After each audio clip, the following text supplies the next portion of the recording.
This is SILL Talks episode 20.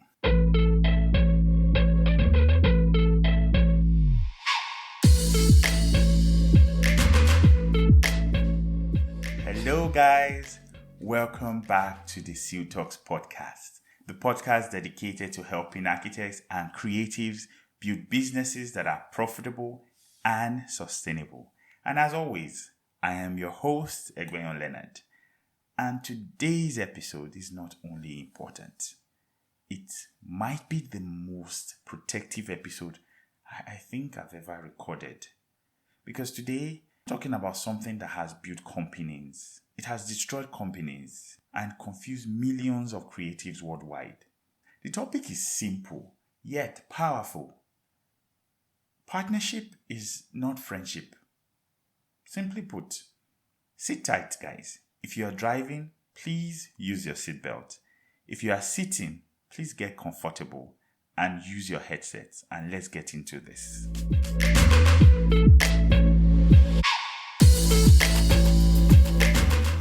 Alright, so let's settle this matter first.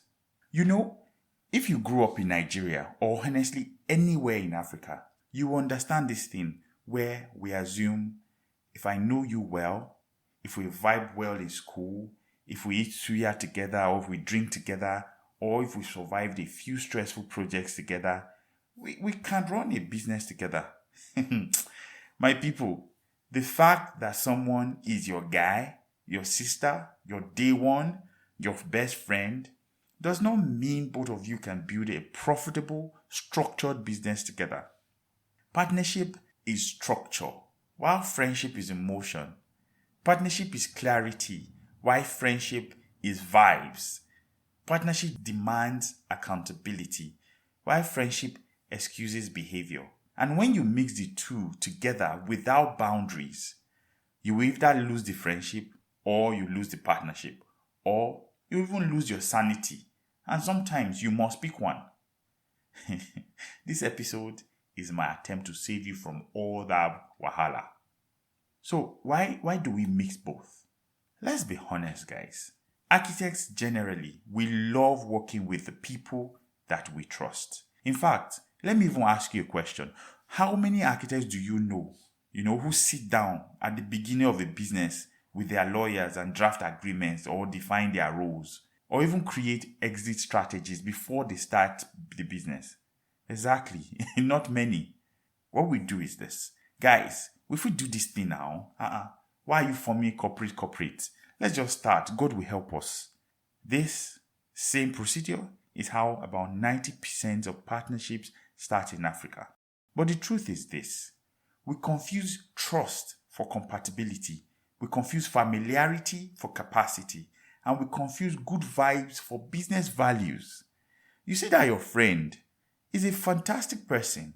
Yes, but that does not mean that they have financial discipline, communication skills, time management, leadership abilities, client handling capacity, emotional maturity, or even business sense or decision-making sense, as it were. Friendship hides a lot of flaws. Pressure exposes them. And business is pressure. Pure, unadulterated pressure. So let me tell you a quick story that defines certain moments at the early days for Sill Designs. In our early years, I'm talking sometimes 2016, 2017, I have a partner, as you already know. We got a client with a beautiful, residential project. Everything seemed smooth until we reached the moment that separated the men from the boys. We're about to hit our first major problem. Now, of course, it involved money and pricing. Now, if you've ever tried pricing work as partners, this is normally where your friendship will take the back seat. They all believe that we should charge professionally and then, be firm. For me, I was the peace ambassador at the time. I felt we should be flexible, so that we don't lose the clients and all of that. Two good men, right? Two good intentions. Two completely different perspectives. Now, this is where friendship-based partnerships collapse. In a typical emotional partnership, the conversation would have turned into, Bro, you are too harsh. No, now, you are too soft. We need this project, guy, calm down. No, we need to respect our values. But in moments of wisdom, like I like to put it, earlier in our days, we had created something that saved us that day. And we call it the Sill Design pricing policy. Now, inside that structure, we had, what our minimal design fee for the categories will be, what our base pricing will be, how to negotiate, what we'll never discount, and most importantly, how we even handle disagreement between us as partners. We even had a lot of things signed in place, signed and all of that put down. So instead of arguing, we took a step back and let the structure that we had built decide. And you won't believe it, once we aligned with it, the argument ended in 30 seconds. To be honest, we charged properly, the client paid, and we both felt represented. And the partnership continued with peace. So the lesson from this particular one was structure protects the partnership even from the partners themselves. If you look at that, so what is partnership in this case? Let's settle this and get something clear. A partnership is not, we've known each other since school. We like each other, we trust each other, we work together so well. We're both architects. Those are all nice things, don't get me wrong. But they don't make a great partnership. What makes a partnership is, can you and this person create more value together than you create individually? That single question, if you can answer it. Because a partnership is value. Partnership is complementary strengths. Partnership is a combination of competencies. Partnership is systems and not sentiments. So if the partnership is built on emotion, it will definitely come to an end and die. If it is built on clarity, it will last for decades. I think I'll give you another example. Because every time I talk about partnership, a lot of things that has helped us is based on this thing we call structure, principles, guidelines. Yes, some of them might not be written, but the truth is, if you have them in place, most times it's better you put it in writing. If you have them in place, it saves you a lot. Now, we took on a project as well. It was a dream job. Great.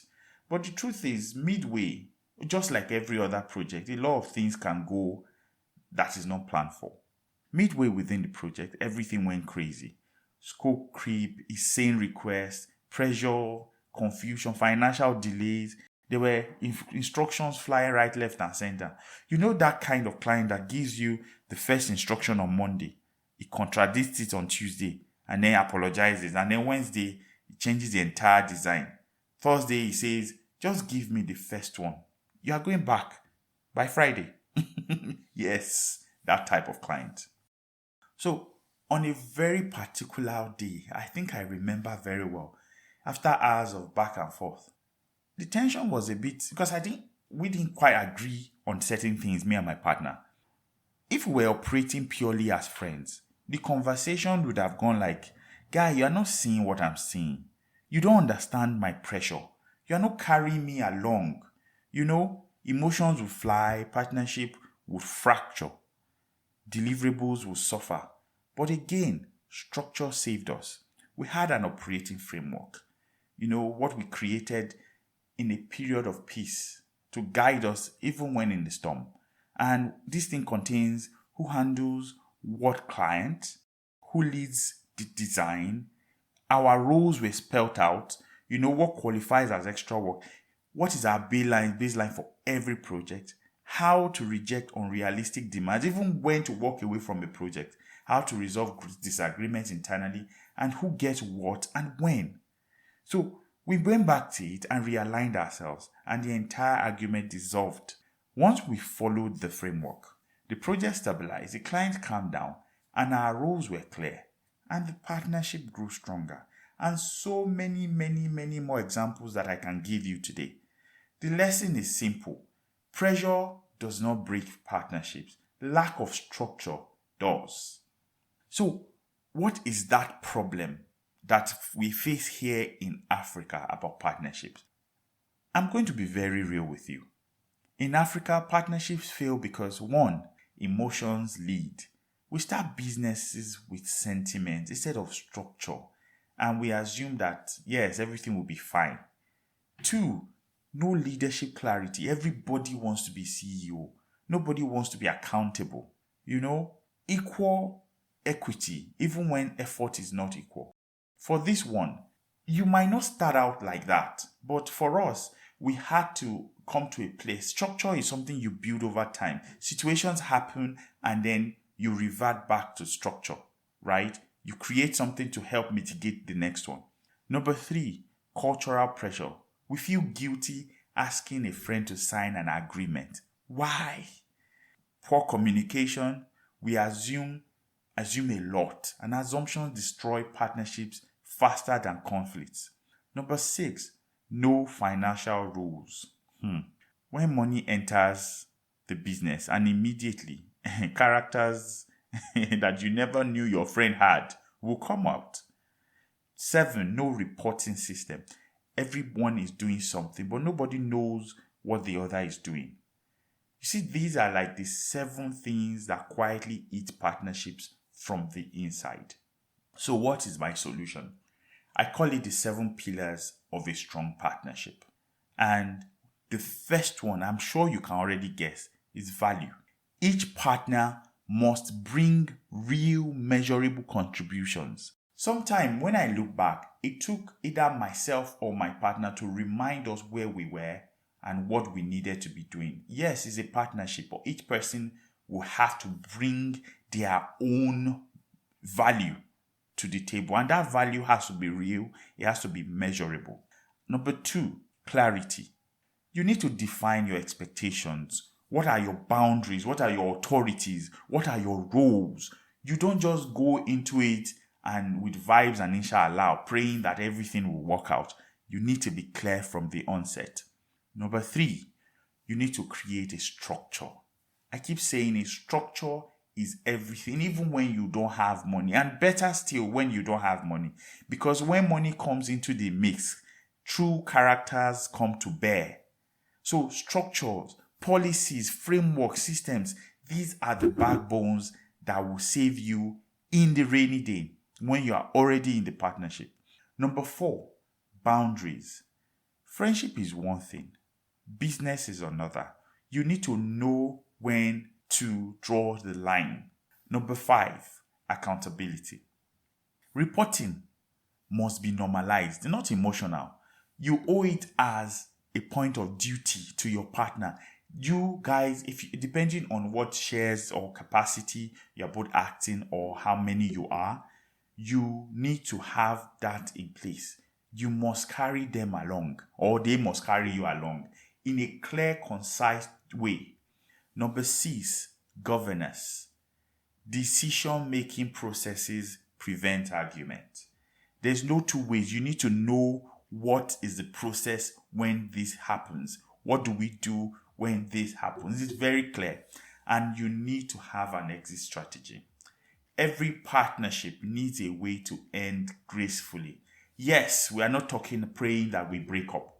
You are not praying that things go south. However, your document should state what happens to the business when each party is tired, when each party life goals, aspirations, changes. Change, they say, is the only constant thing. But you need to have that exit strategy in place. All right? So there are a few things I feel over the years that has helped. And I'm going to try and take time to speak freely on it. Now, when we talk about partnership, thinking back, should partners earn equally? The question about that is, it's a lot, but it depends on your agreement. Like I said, those pillars of partnership come into play. What role is one playing to earn what? It should be discussed. Should architects partner with non-architects? It depends on the roles. I know architects who are partnering with engineers and they are doing great. What happens if your partner is lazy? What if your partner isn't business-minded? How do you dissolve a partnership without destroying the friendship? All of these things need to be ironed out at inception. And how do you know someone is partnership material? It's simple. If you have the guidelines in place, you put it to the test. Only time can actually tell you that. Time will help you redefine certain things, and you need to be true to yourself. So in closing, partnership is indeed a blessing, no doubt, and friendship is a gift. But when you mix both of them without boundaries or structures, it is guaranteed to be disaster. If you want the partnership to survive, you need to build with structure. Sometimes you may not start off the business with one in mind, but it's important to build those structures as you go. If you want the friendship to survive, you must protect it with clarity. My partner and I are not doing well simply because we are perfect. No, far from it.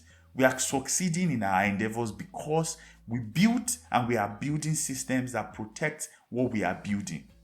That is as simple as it is. And every architect listening to this, let this be your reminder. Partnership is not friendship, but with the right structure, both of them can survive and can thrive. Yeah. Thanks for sticking with me to the end of the episode. You have been listening to the SILL Talks Podcast, and I remain your host, Egbeiyon Leonard. See you guys in the next episode. Bye.